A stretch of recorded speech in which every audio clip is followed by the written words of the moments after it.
இவர் ஊதல இந்த பொண்ணு ஆரணியும் பாக்குறப்ப இல்ல சிவாஜி பத்மினி பார்த்த பேர் இருக்க. தில்லாராமன் படம் பாத்திருக்கேன் நீ? இல்ல. சிவாஜி கணேசன் பத்மினி நேர்ல பாத்திருக்கியா? இல்ல.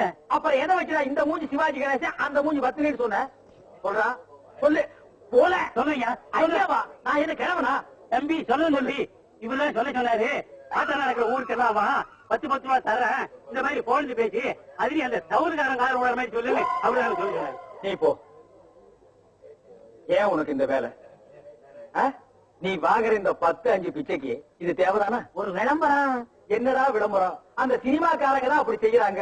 தனக்கு தானே வால் போஸ்ட் அடிச்சு செவத்த நார வைக்கிறாங்க. ஒண்ணுமே கிடைக்கலன்னா பிறந்த நாள் கொண்டாடுறாங்க. அதாவது 33 வயசுக்கு மேல போறாங்கன்னா போக மாட்டாங்கிறாங்க. அதே 33 நிக்கிறாங்க. இவனுக்கு தான் பிறந்தாங்களா இந்தியாவுல? நம்ம எல்லாம் தேவையில்லாம அனாவசியமா பிறந்துட்டுமா? ஏய், அவங்க கூட சேர்ந்து நீ எப்படி பெரிய இது மாதிரி சொல்லு. கொஞ்சம் சும்மா இருங்க. என்ன திருவாரூர் பாட்டியில கூப்பிட்டாங்க, பொன்னமராவதி பாட்டியில கூப்பிட்டாங்க, அவ்வளவு ஆரக்குடி பாட்டியில கூட கூப்பிட்டாங்க. அங்கெல்லாம் போகாம என் சிறகம் இந்த கரக கும்பல்ல மாட்டிக்கிட்டேன். அமெரிக்காவில மைக்கேல் ஜாக்சன் கூப்பிட்டாகோ, ஜப்பான்ல ஜாக்கி சான் கூப்பிட்டாகோ, என்னடி கலர் கலரா ரீலா விடுற?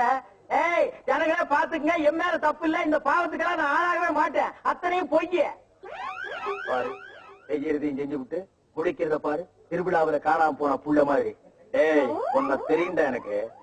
என்னென்ன வேலைக்கு எப்படி எப்படி முடிய டைப்பா மாத்துவேன்னு எனக்கு தெரியும். இதெல்லாம் நம்ம கிட்ட வேண்டாம் மகனே. ஓடா. ஏய், இப்படி போடி. ஓடி. உங்க 2 பேருக்கு நாங்க தான்